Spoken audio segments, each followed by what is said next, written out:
Sous le soleil implacable du Burkina Faso, un jeune homme marche seul. Ses pieds nus frappent la terre rouge, son front luit de sueur, mais ses yeux brillent d'une lumière plus forte que la chaleur. Son nom est Isaac, il n'a que 18 ans et déjà le poids d'un peuple sur ses épaules. Dans son village sans route, sans électricité, il a grandi auprès d'une mère courageuse qui, malgré la misère, lui répétait toujours: La pauvreté, mon fils, n'est pas une honte. La vraie honte, c'est d'abandonner. Ses paroles sont devenues sa boussole. Chaque pas qu'il pose vers la ville est animé par un désir brûlant, arracher sa mère et son peuple aux griffes de la pauvreté. Mais lorsqu'il trouve enfin une chance, tout s'effondre. Après avoir impressionné un directeur par sa vivacité, Isaac s'entend dire qu'il est engagé, jusqu'au moment fatidique. « Donne-moi ton adresse email », ordonne l'homme. Isaac baisse la tête. Il n'en a pas. Le rire froid du directeur claque dans la pièce. Sans email, tu n'existes pas. Puisque tu n'existes pas, tu ne peux pas travailler ici. Humilié, rejeté, Isaac sort avec seulement $10 en poche. Mais dans son regard blessé, une flamme refuse de s'éteindre. Isaac est né dans un village que les cartes du pays semblaient avoir oublié. Ici, les nuits étaient avalées par une obscurité épaisse, seulement percée par les lampes à pétrole. Pas de route, pas d'électricité, pas d'eau courante. Seulement la poussière, la terre rouge et les rêves qu'on enterrait trop tôt. Son père disparut alors qu'il n'était encore qu'un enfant. Certains disaient qu'il était mort loin de la maison, d'autres qu'il avait fui la pauvreté. Quoi qu'il en soit, il ne revint jamais. Sa mère devint tout. Femme de courage, elle cultivait la terre sous le soleil brûlant, ses mains fendues par la houe, son dos courbé par le poids de la survie. Isaac, lui, décida très tôt de ne pas se laisser écraser. Chaque matin, il parcourait plusieurs kilomètres à pied pour rejoindre une école délabrée. Des murs fissurés, des bancs cassés, et souvent aucun professeur. Mais même dans le vide, il lisait à voix haute, comme pour se convaincre qu'il apprenait quand même. Les autres enfants se moquaient de lui. « À quoi sert de rêver, toi qui n'as même pas de chaussures » lançait-il. Mais Isaac ne répondait pas. Dans ses silences, il bâtissait déjà des mondes entiers. Ses yeux voyaient plus loin que la boue, plus loin que la faim. Il rêvait de lumière, de routes, de maisons solides. À 18 ans, il prit une décision radicale, quitter ce village qui l'étouffait et marcher vers la ville. Non pas pour fuir, mais pour prouver qu'un enfant oublié pouvait changer son destin. Sous un soleil écrasant, Isaac marcha des heures, parfois des jours, avec pour seule richesse un sac troué et l'espérance. Ses pieds frappaient le sol comme un tambour de guerre. Chaque pas l'éloignait de la pauvreté, chaque pas le rapprochait de la promesse faite à sa mère: « Un jour, je ramènerai la lumière. » Quand il arriva enfin en ville, ses yeux s'écarquillèrent. Des voitures passaient en trombe, des immeubles dressaient leurs colonnes de verre, et la nuit brillait comme un jour grâce aux lampadaires. Pour lui, c'était un autre monde. Mais ce monde ne semblait pas vouloir de lui. Il proposa sa force pour porter des charges, nettoyer des boutiques, surveiller des chantiers. Toujours la même réponse: non. Certains le regardaient avec pitié, d'autres avec mépris. Les refus s'accumulaient, mais Isaac refusait de rentrer bredouille. Ses poches vides, son estomac creux, mais son regard restait ferme. « Mieux vaut mourir en cherchant qu'en mendiant », murmurait-il dans la rue. Puis un jour, une grande entreprise ouvrit ses portes. On cherchait un homme de ménage. Le cœur battant, Isaac se présenta. Le test fut simple: balayer le sol. Il s'appliqua comme si chaque coup de balai effaçait une parcelle de sa misère. Le directeur, impressionné, hocha la tête. « Tu es engagé. Donne-moi ton adresse email, et tu recevras les détails de ton contrat. » Le sang d'Isaac se glaça. Il n'avait pas d'email. Pas d'ordinateur. Pas même un téléphone. Le directeur éclata de rire devant ses collègues. Un homme sans email n'existe pas. Puisque tu n'existes pas, tu ne peux pas travailler ici. Isaac sortit, humilié. Ses poches contenaient seulement $10. Mais dans son cœur, brûlait une pensée interdite: s'il refuse de me donner une place, alors je fabriquerai la mienne. Dans le vacarme du marché, Isaac tenait ses 10 derniers dollars dans la main. Sa survie dépendait de ce choix. Ses yeux se posèrent sur une caisse de tomates rouges, brillante sous le soleil. L'idée jaillit comme une étincelle, si je ne peux pas être employé, je serai mon propre employeur. Avec son petit capital, il acheta 10 kilos de tomates. Le marchand ricana. Petit, tu crois que vendre ça va te sauver? Isaac ne répondit pas. Il serra la caisse contre lui et partit dans les ruelles poussiéreuses de la ville. Porte après porte, il frappait, la voix timide mais déterminée. Voulez-vous des tomates fraîches? Juste 1 kilo, pas cher. Les premiers refus furent violents. Certains lui claquaient la porte au nez, d'autres riaient.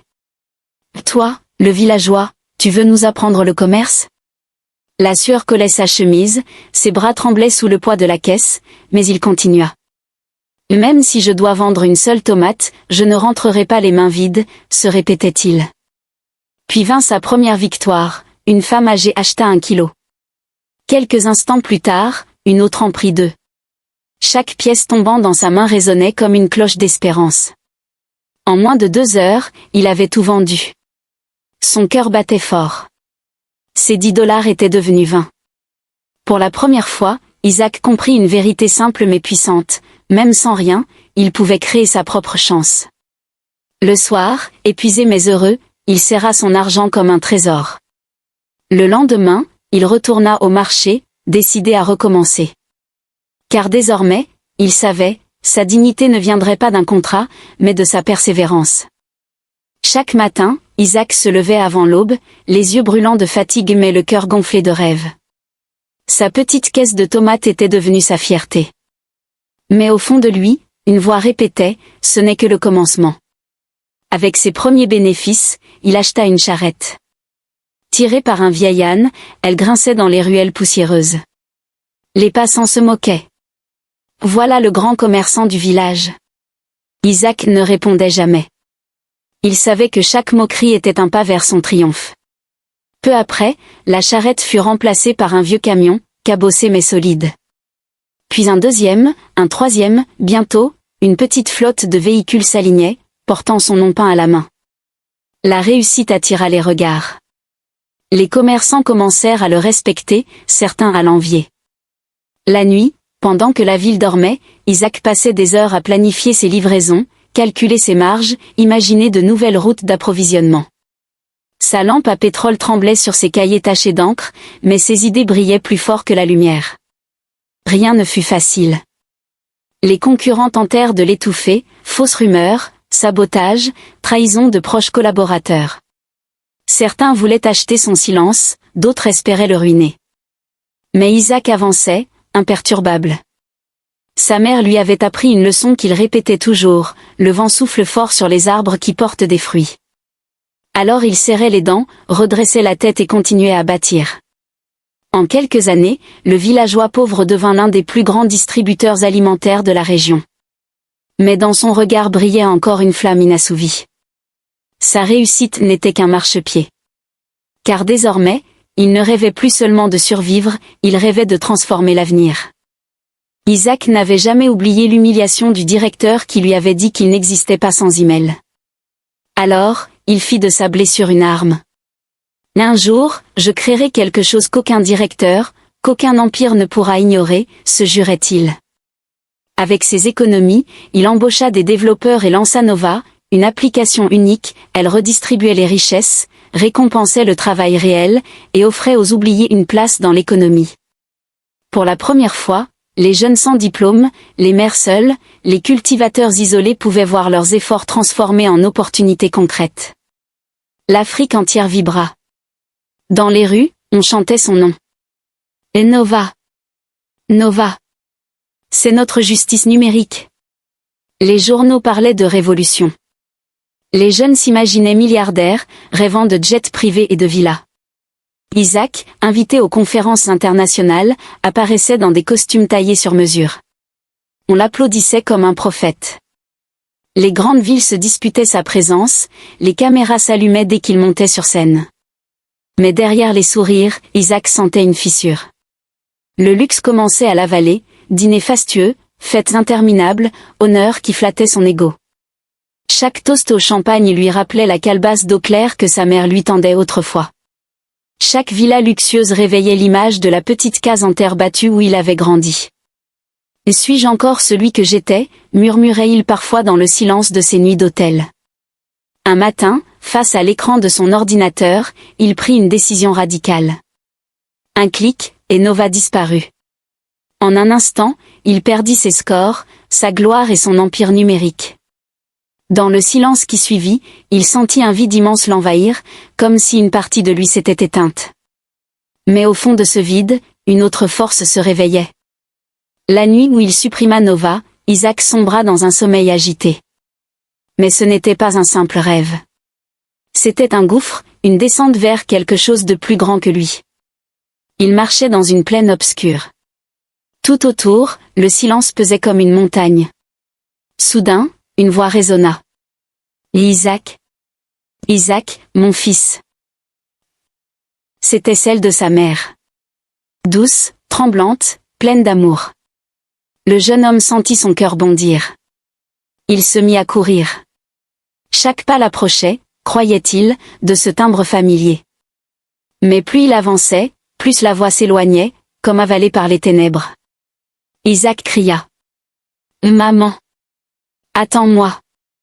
Ne pars pas. » Ses pieds frappaient le sol avec désespoir, ses bras fendaient l'air, mais l'ombre engloutissait tout. Sa gorge se serra, ses jambes s'alourdissaient. Enfin, il tomba à genoux, épuisé, les yeux noyés de larmes. Le silence revint, tranchant, cruel. Sa mère avait disparu dans l'obscurité éternelle. Il se réveilla brusquement, haletant. Mais quelque chose était terriblement différent. Ce n'était pas son lit, ni sa chambre luxueuse. Autour de lui, une rivière murmurait. Le vent secouait les hautes herbes. Son corps était glacé, son souffle faible. Il se regarda, ses vêtements étaient trempés, ses mains couvertes de boue. « Comment suis-je arrivé ici ?» pensa-t-il, terrifié. Le sol tourna sous ses yeux, et il s'évanouit de nouveau. Le matin, des pas s'approchèrent. Des voix féminines murmurèrent avec surprise. Et soudain, une ombre douce se pencha sur lui, une jeune fille du village voisin, belle comme l'aurore, venait de découvrir Isaac, gisant entre la vie et la mort. Ce jour-là, son destin changea pour toujours. Quand Isaac ouvrit enfin les yeux, ce ne fut ni le luxe des hôtels, ni le bruit des conférences qui l'accueillirent. Ce fut un visage doux, auréolé par la lumière du matin. Elle s'appelait Safiatou. 18 ans, la beauté pure d'une fleur des champs, mais surtout une simplicité désarmante. Ses yeux brillaient d'une tendresse rare, et sa voix résonnait comme une promesse. « Tu es vivant, c'est tout ce qui compte. » Avec sa mère, elle l'avait trouvé à moitié mort au bord de la rivière. Elle l'avait soigné, nourri, veillé. Pas par intérêt, mais par générosité. Un homme n'abandonne pas un frère, même inconnu, disait la mère de Safiatou. Isaac ne se souvenait plus de son passé. Son esprit effacé ne connaissait ni fortune, ni gloire. Alors il travailla avec elle, humblement, dans les champs. Ses mains calleuses apprirent à labourer la terre, à porter l'eau, à récolter le mil. Chaque geste, aussi rude soit-il, lui donnait un sentiment nouveau, celui d'appartenir à une famille. Le soir, il s'asseyait autour d'un feu modeste. La mère priait, Safiatou riait de bon cœur, et Isaac se surprenait à sourire sans raison. C'était une vie pauvre, mais remplie de chaleur humaine. Une richesse invisible que ni l'or ni les villas ne pouvaient offrir. Peu à peu, dans le silence des champs et la lumière des crépuscules, Isaac sentit son cœur battre autrement. Il se rapprochait de Safiatou, sans le savoir. Une histoire nouvelle commençait à naître. Le temps passait, et chaque jour rapprochait Isaac et Safiatou. Un sourire échangé suffisait à remplir le silence des champs. Leurs regards se croisaient plus longtemps qu'ils ne le devaient, comme si leurs âmes se reconnaissaient. Le soir, ils parlaient à voix basse. Elle lui confiait ses rêves de bâtir une école pour les enfants du village. Lui l'écoutait, fasciné par cette pureté qui tranchait avec la dureté du monde. Dans ces gestes simples, il découvrait une force plus grande que celle de l'argent, celle de l'amour vrai. Mais bientôt, des images confuses se mirent à hanter ses nuits. Le visage ridé de sa mère l'appelant, son village plongé dans l'ombre, la tour de ses ambitions inachevées. Son cœur battait entre deux mondes, celui qu'il avait trouvé auprès de Safiatou, et celui qu'il avait laissé derrière lui. Au matin, il s'asseyait souvent seul, les yeux fixés sur l'horizon. Safiatou le voyait s'éloigner par la pensée, mais elle ne posait pas de questions. Elle savait. Elle sentait que cet homme n'était pas né pour rester simple cultivateur. Alors, un soir, en silence, Isaac fit son choix. Il devait partir, sauver son peuple, honorer la voix de sa mère. Mais son cœur, lui, resta avec Safiatou. Quand Isaac posa de nouveau le pied dans son village natal, le temps semblait s'être arrêté. Les mêmes cases en banco croulaient sous la poussière, les enfants jouaient pieds nus dans l'obscurité, et les anciens murmuraient encore « Nous sommes condamnés à vivre ainsi ». Mais Isaac ne vit pas seulement la misère. Il vit une terre pleine de promesses, un peuple qui n'attendait qu'une étincelle. Alors il lança son projet, installer des panneaux solaires pour illuminer les nuits, bâtir une école pour que les enfants n'aient plus à marcher des heures, tracer des routes pour briser l'isolement. Au début, on le regarda comme un fou. Comment un simple fils de ce village peut-il réaliser ce que même l'État n'a pas fait? Mais quand les premières ampoules s'allumèrent, les sceptiques tombèrent dans un silence émerveillé. La nuit devint jour, et les regards s'emplirent d'espoir. Très vite, d'autres jeunes le rejoignirent. Des bras, des idées, une énergie nouvelle jaillirent de cette union. On voyait désormais des chantiers partout, des routes tracées à la machette, des briques empilées pour les écoles, des toits renforcés pour les maisons. Ce qui paraissait impossible devenait réalité sous la volonté d'un seul homme et la foi de tout un village. Le nom d'Isaac dépassa bientôt les frontières de son village. Il devenait un modèle, une légende vivante. Mais plus la lumière grandissait, plus les ombres guettaient. En quelques années, le nom d'Isaac résonna bien au-delà de son village. Ce n'était plus seulement un jeune vendeur de tomates, c'était un bâtisseur. Un homme dont la vision transformait la poussière en route, l'ombre en lumière. Son commerce s'élargit, franchissant les frontières. Il voyagea de capitale en capitale, serrant la main de ministres, rencontrant des investisseurs africains prêts à l'accompagner. Mais chaque fois que des puissances étrangères tentaient de lui imposer des conditions, il répondait avec fermeté. L'Afrique n'est pas à vendre. Mon peuple n'a pas besoin de chaînes dorées. Cette audace lui valut autant d'admiration que d'ennemis. Pourtant, pour la jeunesse africaine, il devenait un symbole, celui qui refusait de s'agenouiller. On criait son nom dans les marchés, on l'évoquait dans les villages reculés comme une preuve que le destin pouvait être brisé. Mais au milieu des conférences, des signatures de contrats, et des discours vibrants, un visage revenait sans cesse dans son esprit, celui de Safiatou. Ni les hôtels luxueux, ni les voyages en jet privé ne pouvaient effacer son rire simple, ni la douceur de ses mains lorsqu'elle l'avait sauvé. Alors, une nuit, après un discours acclamé, il prit une décision qui fit battre son cœur plus fort que tous les applaudissements. Il devait retourner la chercher. Peu importe le temps passé, peu importe les obstacles. Après des années de lutte, de victoire et de sacrifice, Isaac n'avait jamais oublié un visage, celui de Safiatou. Ni les conférences, ni les contrats, ni la gloire n'avaient pu effacer le souvenir de cette jeune femme qu'il avait sauvée au bord d'une rivière et lui avait donné, sans rien demander, une nouvelle chance de vivre. Alors, un matin, il prit une décision irrévocable, retourner la chercher. Son voyage ne ressemblait plus à celui de l'adolescent pauvre qui quittait son village à pied, le ventre vide et les rêves trop lourds. Désormais, Isaac roulait dans un 4x4 étincelant, vêtu d'un costume africain moderne, élégant mais empreint de simplicité. Pourtant, malgré le confort, son cœur battait comme au premier jour. Chaque kilomètre avalé par la route n'était pas seulement une distance parcourue, c'était un pas de plus vers une promesse silencieuse, retrouver celle qui lui avait donné l'amour au milieu de l'oubli. Quand les roues de son véhicule soulevèrent la poussière des ruelles du village de Safiatou, les enfants accoururent en riant, intrigués par cet homme riche qui descendait parmi eux. Mais Isaac n'avait Dieu que pour une maison en banco, modeste et fragile, où ses souvenirs palpitaient. C'est là qu'il la vit. Safiatou, un seau d'eau sur la tête, s'immobilisa, son regard accroché au sien. Le temps s'arrêta. Ni les années, ni la richesse, ni l'oubli n'avaient brisé le lien invisible qui les unissait. Alors, devant toute la communauté rassemblée, Isaac s'agenouilla dans la poussière et ouvrit une petite boîte. Le silence tomba sur le village. Dans les yeux de Safiatou, entre larmes et sourires, se reflétait toute une histoire, celle d'un homme qui avait conquis le monde mais revenait chercher son cœur. Le soleil couchant embrasait le ciel d'or et de rouge quand les tambours résonnèrent dans tout le village. C'était le jour où l'amour et la victoire se confondaient. Le mariage d'Isaac et de Safiatou. Drapé dans un pagne aux couleurs vives, Safiatou avançait lentement, ses pas rythmés par les chants des femmes. On aurait dit une reine revenue des légendes, une déesse de la simplicité et de la beauté. En face d'elle, Isaac, vêtu d'un grand boubou brodé, se tenait droit comme un roi qui avait conquis le monde non pas par les armes, mais par le travail et la foi. Les anciens bénissaient cette union, invoquant les ancêtres pour protéger leur foyer. Les enfants dansaient, les jeunes criaient son nom, les femmes lançaient des youyous qui montaient jusqu'au ciel. On n'avait jamais vu pareille célébration. Ce mariage n'était pas seulement l'union de deux êtres, il était la renaissance d'un peuple. Toute la nuit, les tambours battirent sans relâche. On partagea le mil, le riz, les poulets rôtis.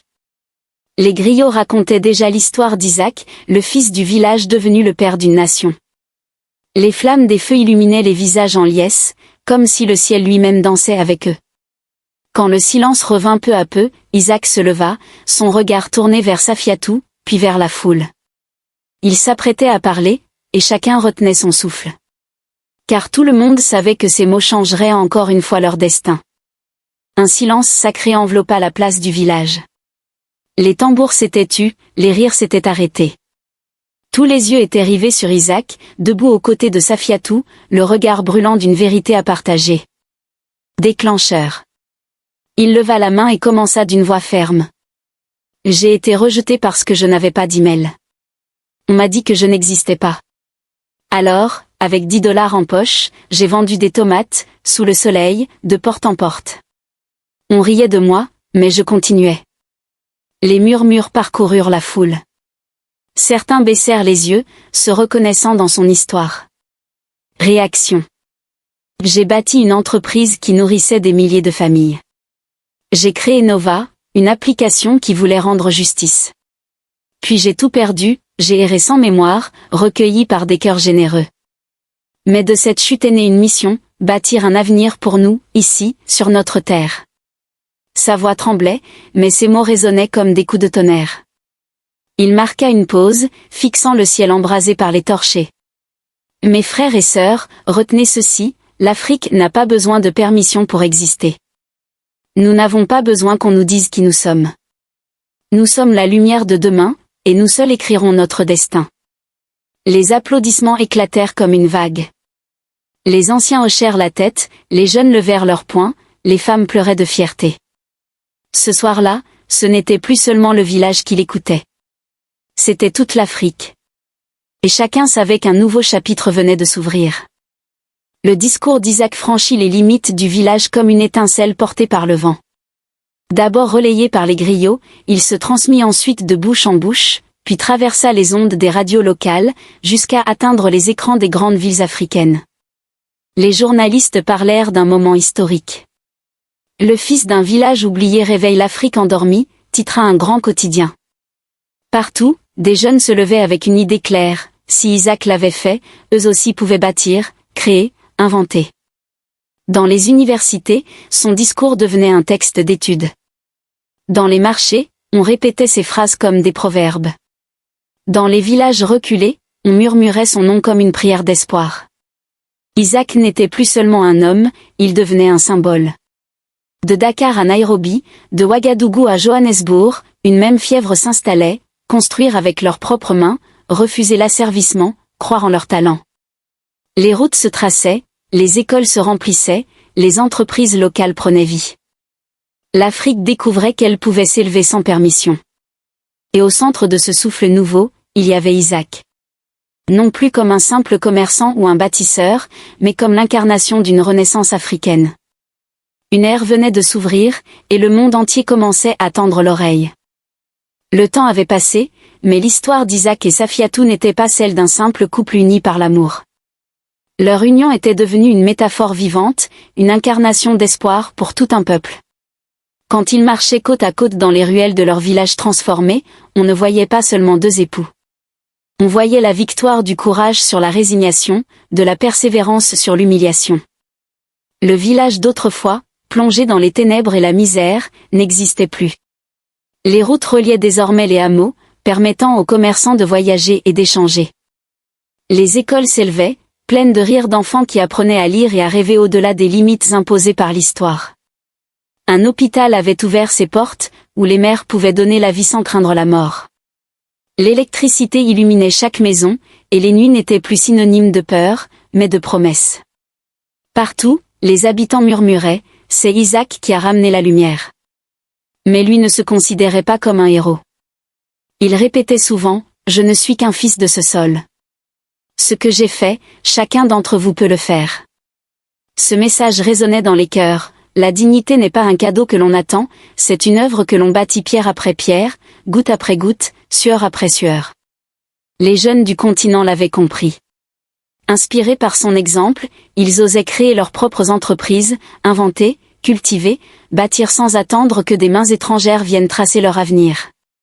Son histoire avait ouvert une brèche, celle d'une Afrique consciente de sa force. Un soir, alors que le village célébrait une nouvelle école inaugurée, Isaac s'éloigna de la foule.